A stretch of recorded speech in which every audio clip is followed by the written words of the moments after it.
Hi friends, ഇന്ന് നമുക്കൊരു അടിപൊളി ഈജിപ്ഷ്യൻ സ്വീറ്റ് നോക്കാമേ. കുനാഫ. വെർമിസെല്ലി കൊണ്ടും കുനാഫ ചെയ്യാറുണ്ട്, പക്ഷെ നമ്മളിവിടെ ചെയ്യാൻ പോകുന്നത് അറബ് കുനാഫ.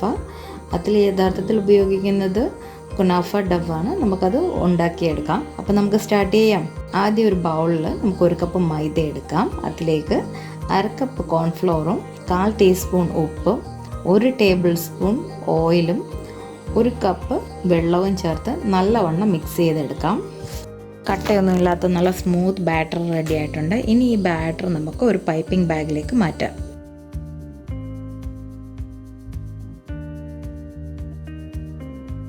ഒരു നോൺ സ്റ്റിക്ക് പാൻ ഞാൻ ചൂടാക്കാൻ വെച്ചിട്ടുണ്ട്. ഇനി പൈപ്പിംഗ് ബാഗിൻ്റെ അറ്റം തീരെ കനമില്ലാത്ത ഭാഗത്ത് വെച്ചിട്ട് നമുക്ക് മുറിച്ചു കൊടുക്കാം. എങ്കിൽ മാത്രമേ നമുക്ക് തീരെ കനം കുറഞ്ഞ കുനാഫ ഡവ് ഉണ്ടാക്കിയെടുക്കാൻ പറ്റുള്ളൂ. ചൂടായ തവയിൽ ഞാൻ ഈ ചെയ്യുന്നത് പോലെ തന്നെ ബാറ്റർ പൈപ്പിംഗ് ബാഗിൽ നിന്ന് ഒഴിച്ചു കൊടുക്കണം. വളരെ പെട്ടെന്ന് തന്നെ ഇത് റെഡി ആയിട്ട് കിട്ടും. ഈ സൈഡൊക്കെ വിട്ടു പോരുന്നത് കാണാം. അപ്പോൾ നമുക്ക് മനസ്സിലാക്കാം ഇത് ഏതാണ്ട് റെഡി ആയിട്ടുണ്ടെന്ന്. ഇനി നമുക്കിതിനെ ഒരു പാത്രത്തിലേക്ക് മാറ്റിയിട്ട് ഒരു ടവൽ കൊണ്ട് മൂടി വെക്കാം. ഇതേപോലെ മുഴുവൻ ബാറ്റർ കൊണ്ടും കുനാഫ ഡവ് ഉണ്ടാക്കിയെടുക്കാം. ശേഷം കവർ ചെയ്ത് കുറച്ച് നേരം ഫ്രീസറിൽ വയ്ക്കണം. ഇപ്പം ഞാൻ കുനാഫ ഡവ് ഫ്രീസറിൽ നിന്നും പുറത്തെടുത്ത് വെച്ചിട്ടുണ്ട്. ഇനി നമുക്കിതിന് ചെറിയതായിട്ട് മുറിച്ചെടുക്കണം. എല്ലാം മുറിച്ചെടുത്ത് ഞാനൊരു ബൗളിലിട്ട് വെച്ചിട്ടുണ്ട്. അപ്പോൾ കുനാഫയുടെ ഫില്ലിങ്ങിന് വേണ്ടിയിട്ട് ഞാനിവിടെ 200 ഗ്രാം ക്രീം ചീസ് എടുത്ത് വെച്ചിട്ടുണ്ട്. ഇതിലേക്ക് ഞാനൊരു 1/4 കപ്പ് കണ്ടൻസ്ഡ് മിൽക്കും ചേർത്ത് നല്ലവണ്ണം മിക്സ് ചെയ്യുകയാണ്.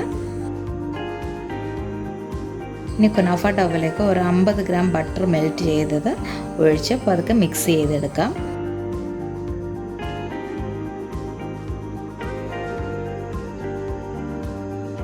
ഞാനിവിടെ ഒരു 6 ഇഞ്ച് പാന് ഗ്രീസ് ചെയ്ത് വെച്ചിട്ടുണ്ട്. കുനാഫ ഡവിൻ്റെ ഒരു പകുതിയോളം ഞാനിത് അത് ഇട്ട് കൊടുക്കുകയാണ്. എന്നിട്ട് ഇത് നല്ലവണ്ണം അമർത്തി കൊടുക്കണം.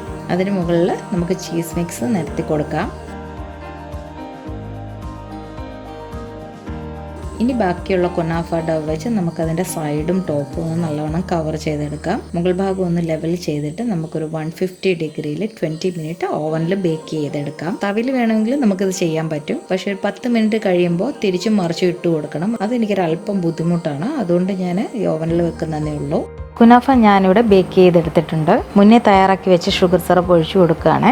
ഈ ഷുഗർ സിറപ്പ് ഉണ്ടാക്കാനായിട്ട് ഞാൻ 1/2 കപ്പ് പഞ്ചസാരയിൽ 1/4 കപ്പ് വെള്ളം ചേർത്ത് തിളപ്പിച്ചിട്ട് നല്ലോണം തിളച്ച് വരുമ്പോൾ ഒരു 4 ഏലക്കായും കുറച്ച് യെല്ലോ ഫുഡ് കളറും ചേർത്ത് കൊടുത്തതാണ്. ഇനി പിസ്ത ക്രഷ് ചെയ്തത് വെച്ചിട്ട് അലങ്കരിക്കാം. വീഡിയോ എല്ലാവർക്കും ഇഷ്ടമായെന്ന് കരുതുന്നു. എല്ലാവരും ഈ റെസിപ്പി ട്രൈ ചെയ്യണം. എന്നിട്ട് ഫീഡ്ബാക്ക്സ് തന്നെ അറിയിക്കണം. ചാനൽ സബ്സ്ക്രൈബ് ചെയ്യാത്തവരെല്ലാം ഈ ചാനൽ ഒന്ന് സബ്സ്ക്രൈബ് ചെയ്യണം കേട്ടോ. അപ്പോൾ ഇനിയൊരു വീഡിയോയുമായി നമുക്ക് വീണ്ടും കാണാം. താങ്ക്